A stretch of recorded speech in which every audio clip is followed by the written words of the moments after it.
So, I was reading the book of Daniel this morning, just going through my readings, chapters 5 and 6, and I noticed some similarities, what was happening then around the world then in a guy named Daniel, and what was going on around here, right now, today in this world, in our country. Very similar, kind of thought-provoking, for me maybe not for you. Remember Daniel in the lion's den? Yeah, and remember that saying, you've been weighed in the balance? Yeah, that's all where this comes from. Chapters 5 and 6 here. Daniel was called to interpret the handwriting on the wall. Hey, that's another saying from way back when the king at the time was having a party, a kegger, and the hand appeared out of nowhere and wrote on the wall these three words. So Daniel told the king what those three words meant. And let's read it. If you want to go back, check chapter 5, Daniel, verse 25 is where I'm going to start it. Just see if I'm lying or not. And this is the inscription that was written, it says in verse 25. Many tekel upharsin. 26 says, this is the interpretation of each word. God has numbered your kingdom and finished it.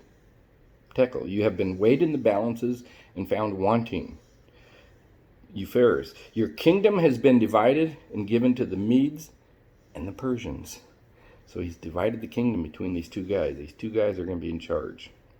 Then Belshazzar gave the command that they clothe Daniel with purple and put a gold chain around his neck and made a proclamation concerning Daniel. Yeah.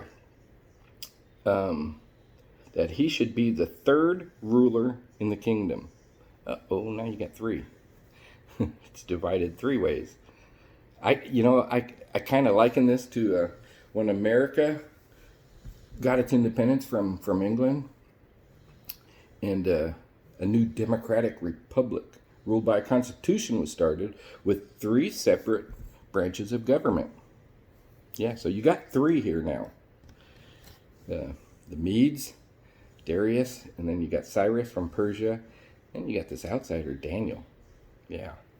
So next chapter, it starts 6:1. It says, it pleased Darius, like Darius Rucker, rock me, mama, like a wagon wheel. Not that Darius. It pleased Darius to set over the kingdom 120 princes, see, like senators and congressmen and all that, which should be over the whole kingdom, kind of like 50 states maybe. Verse 2, and over these three presidents, the House and Senate, the judiciary, and the president, of whom Daniel was number one, it says, CEO, El Presidente, POTUS, Commander-in-Chief, that the princes might give accounts unto them, and the king should have no damage. Yeah, the name Darius actually means a two-person king. Darius, Mede, and Cyrus, Persian. And then there's Daniel, the outsider. Not a politician, not part of their club. Maybe a funny haircut, who knows? The two others, House and Senate Democrat Party leaders, yeah. It's them against Daniel. Yeah, they're not friends. So verse 3 goes on to say, then Daniel was preferred above the presidents and princes because an excellent spirit was in him. And the king thought to set over him the whole realm.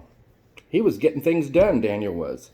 He was lifting the standard of living in the kingdom for all the different nationalities that lived around there, of the citizenry. He wasn't corrupt. He wasn't part of the status quo of ways, the way the things were all done. And it was pissing some people off. Yeah, verse 4. Then the presidents and the princes, the opposing parties, they sought to find an occasion against Daniel. Goes on in verse 4, concerning the kingdom. But they could not find any fault in him. They tried. Russia collusion, China, Russia, Russian impeachment, on and on it goes. Yeah, they were trying hard. And it says, for he, as much as he was faithful, neither was there any fault found in him. Exonerated again. Verse 5, then these men said, we shall not find any occasion against Daniel except we find it against him concerning the law of God. Look, guys, this ain't working, they're saying. Verse 6, then these presidents and princes assembled together to the king and said thus unto him, King Darius, live forever. Verse 7. All the presidents of the kingdom, the governors, the princes, and the counselors, and the captains, a consensus, say, scientists and political power-hungry, hate-mongering, world organization leaders, the WHO, leaders of the political party, hacks, they all had a consensus here. And it goes on in the verse that whosoever shall ask a petition of any god or man for 30 days, like not wear a mask, gather together at the beach or at church, or not self-isolate for 30 days, or at least until November 3rd, the day after the next election. That whoever shall ask a petition of any god or man 30 days, except you, O king, he shall be cast into the den of lions. Now, O king, establish the decree and sign the writing, that it not be changed, according to the law of the Medes and the Persians. So these guys in the House and Senate, they come up with this law, and they want the king to uphold it.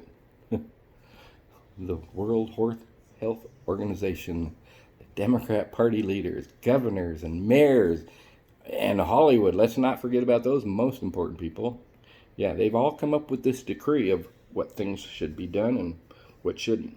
Verse 9, it goes on, wherefore King Darius signed the writing and the decree. Their plan, their trap is set. We got to get this Daniel out of office. We hate him. Now, when Daniel knew that the writing was signed, he saw it. He could see it happening. It's on the news station every day. Wear a mask. Always. Don't go to the beach. Even if you have a mask on, don't go to the beach. Don't go to church. Don't gather together at all. Well, unless you want to riot and tear down statues, burn businesses, throw Molotov cocktails into horse trailers, etc. This past week, I was bouncing back and forth news stations in the truck. I don't have a TV. I usually don't even listen to news at all, ever. But while I'm driving, I was kind of curious as this rioting was all going on and getting pretty serious. People were dying. And so I just wanted to maybe hear some, updates as Rome was burning. You know what I heard all day, every day, continually? I'm not lying here. Trump wasn't wearing his mask. Trump's actions in this way are going to kill thousands. His actions are actually going to cost lives. That's all I heard on these news stations every day while Rome burned. Yeah, while Rome burned. So now Daniel knew that this writing was signed, and goes on, verse 11. He went into his house, and in his windows being open, in his chamber towards Jerusalem, he kneeled upon his knees 3 times a day, and he prayed and gave thanks before God, as he did always. I like that right there. That he went into his room and he prayed. He gave thanks to God, which we should do. And it says he did it often, as we should pray often, continually. Yeah. Then these men assembled and found Daniel praying and making supplications before his God. And then they came near and they spoke to the king concerning the king's decree. Have you not signed a decree that every man that you shall ask a petition of any god or man within 30 days, except you, O king, shall be cast into the den of lions? The king answered and said, yeah, that's true. According to the law of the Medes and the Persians, according to the House and Senate, which it can't be changed. Verse 13. Then answered they, and they said to the king, that Daniel, yes, that Daniel, which is of the children of the captivity of Judah, that Daniel, who is really not one of us, he's an outsider. He shows no regard to you, O king, nor the decree that you made, but makes his petitions 3 times a day. He's not wearing a mask. He's going to church. He's not wearing a mask. Oh, did I say he's not wearing a mask?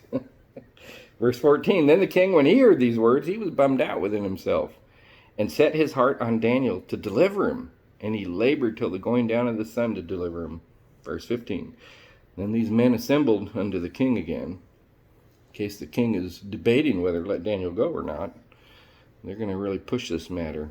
And they said unto the king, know, O king, that the law of the Medes and the Persians is this, that no decree, no statute which the king established may be changed. This is the law. We got to do this. The WHO said we have to. Look, it's all over the news. Something has to be done here. You've got to act, king. Something has to happen to Daniel. Then the king commanded, and they brought Daniel, verse 16, and cast him into the den of lions. Now the king spoke and said to Daniel, your God whom you serve continually, he will deliver you. Verse 17 says, and a stone was brought, laid upon the mouth of the den, and the king sealed it with his own signet, with the signet of his lords, that the purpose might not be changed concerning Daniel. Finally, the career politicians, they got him. His opponents, his opponent's polls are up by double digits. Like back in November 1st, 2016. It's a shoo-in. Yeah, they got him. They got him. Then it says, verse 18, the king went into his palace, and he passed the night fasting. Neither were instruments of music brought to him, and his sleep went from him. He tossed and turned all night. 19, then the king arose very early in the morning, went with haste to the den of lions. And 20, when he came to the den, he cried with a lamentable voice unto Daniel. And the king spoke and said to Daniel, O Daniel, servant of the living God, was God whom you serve continually able to save you from the lions? 21, then Daniel said unto the king, O king, live forever. My God hath sent his angel, and has shut the lions' mouths, that they have not hurt me. For as much as before him innocence was found in me, and also before you, O king, they have not hurt me. 23, then was the king exceedingly glad for him, and commanded that they should take Daniel up out of the den. So Daniel was taken up out of the den, and no matter of hurt was found upon him, because he believed in his God. There's the kicker. Daniel believed in God. He trusted God. And the king commanded, and they brought those men which had accused Daniel, and they cast them into the den of lions, them, their children, their wives, and the lions, the mastery of them, and broke all their bones in pieces over or ever they came at the bottom of the den. So even before they got to the bottom of the den, the lions pounced. Then King Darius wrote unto all the people, nations, languages, that dwell in the land, all the earth, peace be multiplied unto you. Yeah, verse 26. I make a decree that in every dominion of my kingdom, men tremble and fear before the God of Daniel. For he is the living God, and steadfast forever, and his kingdom which shall not be destroyed, and his dominion shall endure even unto the end. Verse 27, we're getting to the end here. He delivers and rescues, and he works signs and wonders in heaven and in the earth, who has delivered Daniel from the power of the lions.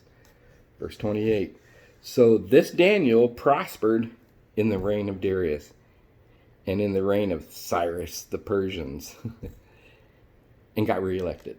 So there you go. Just a little thought, comparisons, similarities. Not as gospel, but the gospel is in there, written in the account. Yeah, read it. There is nothing new under the sun, and at the least, this is a historical account of Daniel's life. Let's be encouraged to pray as the day draws closer. And lastly, remember, God lifts up and takes down. He puts in power whom he desires to carry out his desired will. So whether it's Democrat, Republican, Independent, King, Commander, Clinton, Bush, Obama, Trump, God is overseeing this. We must not hate anyone. And I would go as far as to say, if one does hate someone, they are not in the right side of eternal history. Don't hate. Hate will blind you to the truth. What does that mean? You won't even know you're blind, and you won't even know you're on the wrong side. And you won't even know you're being lied to. You will believe a lie. Love and pray. And the greatest of these is love and pray. Yeah, the end. So, Daniel, an outsider. Yeah. Trusting God. God has put him there. Three-way government. But he's an outsider. He's not one of them. So they set him up. They make these rules. He's got to wear his mask. He can't go to church. Yeah, that's how it turns out. Anyways, go back and read it. Chapters 5 and 6 of the book of Daniel, the prophet, Old Testament. All right, have a good day.